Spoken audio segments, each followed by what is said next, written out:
Umamin daw si Andrea Brillantes na nagkita sila ni DJ.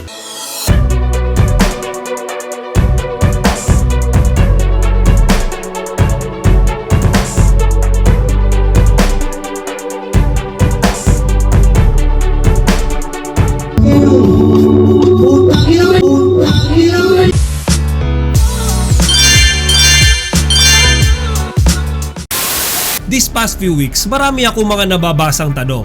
Kamusta na ba si Daniel Padilla? Meron na ba siya mga bagong projects? Ano na ba ang pinagkakabala niya ngayon?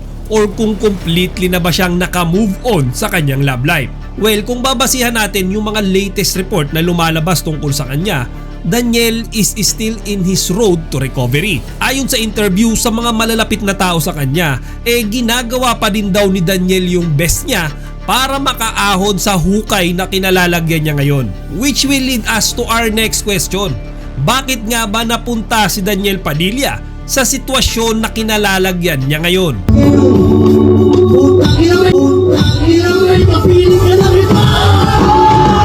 Ngayon mga kachika, nakilala natin si Daniel Padilla bilang isang gwapo at magaling na aktor. Ngayon kung babasihan natin yung mga awards na tinanggap niya sa kanyang mga nagawang pelikula, masasabi nating nasa ibang kalibre siya bilang isang artista. Pero alam naman nating lahat na all the time na makakakuha siya ng award, kasama niya si Catherine Bernardo sa project na yon.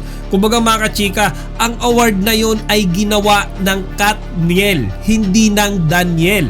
Di ba mga kachika? Aware naman tayo dyan Di ba nga pag sinabi mo yung pangalang Daniel Padilla, ang unang papasok sa isipan mo, si Catherine Bernardo at wala nang iba. In short mga kachika, napakalaki ng contribution ni Catherine Bernardo sa karir ni Daniel Padilla. Pero iba kasi ang mindset ni Daniel mga kachika.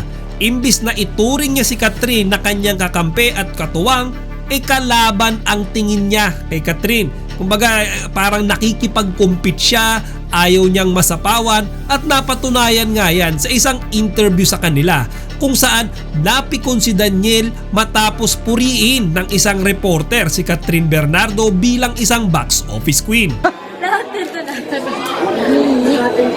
Siyempre masaya ka, si box office queen.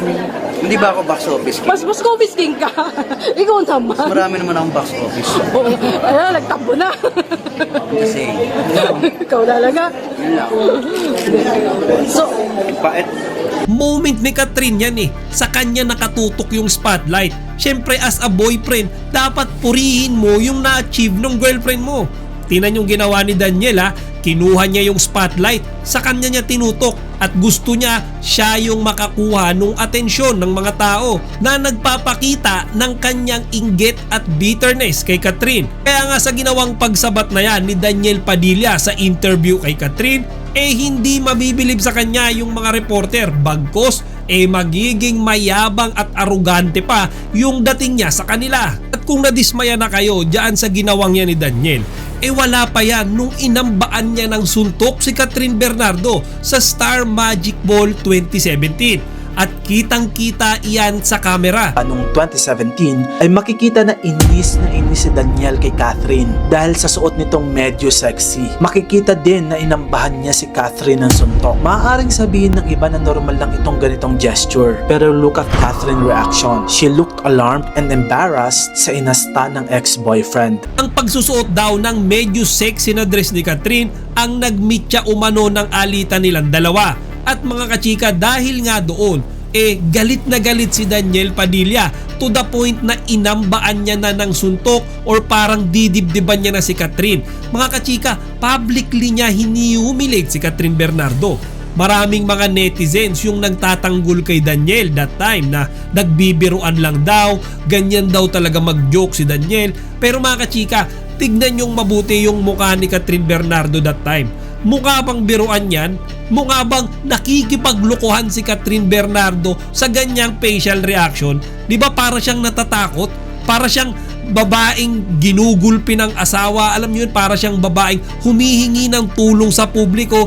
Kaya mga kachika, sa totoo lang napakadaming nadismaya at nagalit kay Daniel Padilla matapos ngang sumabog yung video na yan. Kaya nung mga taon na yan, may hinala na yung mga tao na mayroong isyung nakatago sa likod ng masasayang ngiti nilang dalawa kapag sila ay ini-interview sa harap ng kamera. At tayo mga kachika, biglang dumami din yung mga bashers ni Daniel Padilla. Sa mga comment sections, madalas mababasa nyo na dapat daw mag-ingat si Catherine Bernardo kay Daniel dahil kung nagagawa nga daw siyang ambaan ng suntok nito sa publiko, paano pa daw kaya kung silang dalawa lang? Baka hindi lang daw amba ang nagagawa nito kay Catherine. Noong 2017 pa lang yan mga kachika, ang dami nang nakapansin sa ugali ni Daniel Padilla na yumabang daw ito, naging brusko at bastos pa kapag sila ay magkasama ni Catherine Bernardo. Hey, Joke lang. sobra ka na.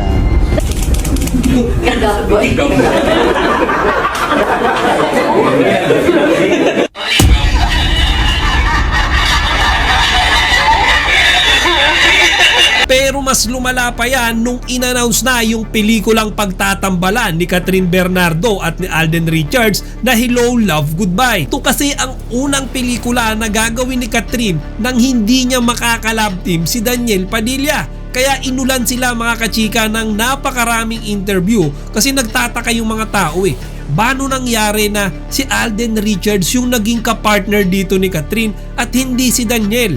If that movie, Hello, Love, Goodbye, were offered to you, tatanggapin mo? In-offer naman sa akin yung tuboy. Ah, talaga? Yeah. Yeah, sa amin naman talaga originally. Dapat yun para sa amin. Oo. Diba? Pero hindi ka naman binigyan ng pagkakataong magselos. Nagselos ka ba kay Alden? Selos, masyadong mababaw ang salitang Oo nga.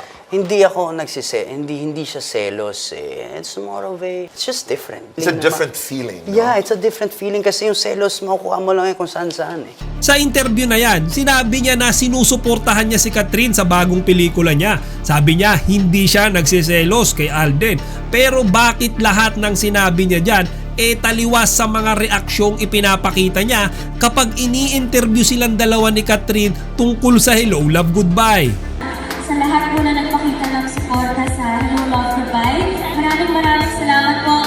Kasama ko dito si Mr. Alden Richards, my and Rata, of course. And Alden Richards, my and Rata, of course.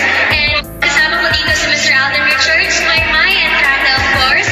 And kasama ko dito si Mr. Alden Richards. Ngayon mga kachika, nung mga taon na yan 2019, hindi pa natin malaman yung totoong dahilan. Bakit unti-unti nang naghihiwalay ng landas ang Katniel? Kumbaga kapag ini-interview sila dyan, sila sabi nilang gusto daw nila ng something new. Gusto daw nilang umawala sa kanilang comfort zone. Gusto pa daw nila i-explore more yung kanilang sarili nang hindi sila magkasama.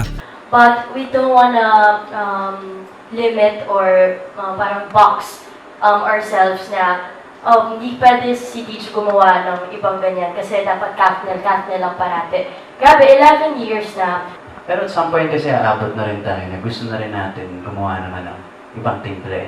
Diba? Kasi pag paulit-ulit, nawawala na din minsan yung ikaw rin parang, yeah. You know, so you have to do something new. Diba? Something, a different taste. Ganon talaga madami, diba? We've done so much films, shows also. Siyempre, ayaw naman, tama rin sinabi ni Catherine na hindi kami dapat makahon masyado. Kasi pag paulit-ulit na parang pagkain na, paulit-ulit, nakakasawa na din. I'm not saying na nakakasawa, it's always magical pag magkasama kami. Diba? Pero lahat nung sinasabi nila taliwas sa iniisip ng kanilang mga fans. Kasi ayon sa mga Katniel fans, nagkakalabuan na daw siguro si Catherine at si Daniel. Sobra niya palang perfectionist. Nag-aaway din kami 11 years is not a joke. Noong taong 2023 mga kachika, dito na nga natin masasabing nawasak ang karir ni Daniel Padilla. Dito na gumuho yung kanyang binuo ng maraming taon nung inamin ni Andrea Brillantes na silang dalawa ay nagkikita kahit na si Daniel at si Catherine ay magkarelasyon pa. Umamin daw si Andrea Brillantes na nagkita sila ni DJ. Sa exclusive report ng PEP, ito raw ang nag-udyok kay Catherine para makipaghiwalay kay Daniel. Si Andrea mismo ang nag-reach out kay Kat at nagbulgar na palihim silang nagkita ni DJ. 2021 pa raw na magkita sina Daniel at Andrea. Pinabasa rin daw ni Andrea kay Kat ang ilang conversation nila ng aktor. Dahil dito, nasira ng tuluyan ang relasyong Katniel. At bukod pa nga dyan kay Andrea Brillantes ay may ibang mga babae pang naglabasan na di umano'y nagkaroon din ng kaugnayan kay Daniel Padilla. Kaya naman lalong nagliyab yung chismis na niloloko niya si Catherine Bernardo ng matagal na panahon na. At ilang buwan pa nga lang ang nakakalipas matapos makumpirma ang ginagawang panloloko ni Daniel Padilla kay Catherine Bernardo, November 30, 2023 ay opisyal nang inannounce ng dalawa ang kanilang hiwalayan. At kagaya ng ine-expect ko, lahat ng simpatya ng mga tao napunta kay Catherine Bernardo habang yung mga pambababash at pang-aalipusta ay kinain naman lahat ni Daniel Padilla. Simula nga nung pumasok itong taong 2024 mga kachika, puro si Catherine Bernardo na lamang ang maririnig natin. Hindi na napag-uusapan si Daniel Padilla. Si mga kachika, mismong netizens na ang pumatay kay Daniel Padilla sa social media. At kasabay nga din nung kanyang pagkalaos, naglabasan yung mga balita na nagkakaroon sila ng financial problems. Ayon kasi sa mga chismis, hindi naman daw ganun kalaki yung naipundar at naipon ni Daniel kumpara sa meron ngayon si Catherine. Kasi, di ba sinimulan ito ng pagkabenta ng kotse ni Daniel. Yung pag-aari nila ni Catherine. Yung Corvette. Binenta. Tapos sumunod yon yung post naman ng isang ahente na binebenta yung bahay nila ni Carla. Oo, yung 50 million worth. Pero itong kay Daniel ay mukhang hindi na magre-restock. Pauubusin na lang yung stocks. Hindi na magdadagdag ng inventory, magre-replenish. Paano yun, Nay? Magsasara na ba? Nito lamang recently, merong mga iba't ibang activities ngayon si Daniel at mga exposure sa public gaya ng pagbisita sa mga charity, pagkanta at pagpopromote ng kanyang negosyo. Pero as expected mga kachika, ang lahat ng iyon ay isinusuka pa din ng mga tao. Sobrang layo mga kachika sa sitwasyon ngayon ni Catherine Bernardo kung saan sinusuportahan ng mga tao itong bago niyang manliligaw umano na si Alden Richards. At pagdating naman sa karir, nito lamang in-announce na nga ang magiging sequel ng Hello Love Goodbye kung saan magsasama din ulit ang dalawa. Pero kagaya nga ng sinabi ko mga kachika sa panimula ng videong ito, Daniel is still doing his best para makaahon sa hukay na kinalalagyan niya ngayon. Ayon nga mga kachika sa kanyang interview mismo nung nakaraang birthday niya, April this year, meron na naman siyang mga upcoming projects and concerts na niluluto kasama ang ABS-CBN management. At hindi din natin masabi, malay ba natin pagbigyan ulit ng mga tao si Daniel Padilla ng second chance para buhayin ulit ang kanyang karir.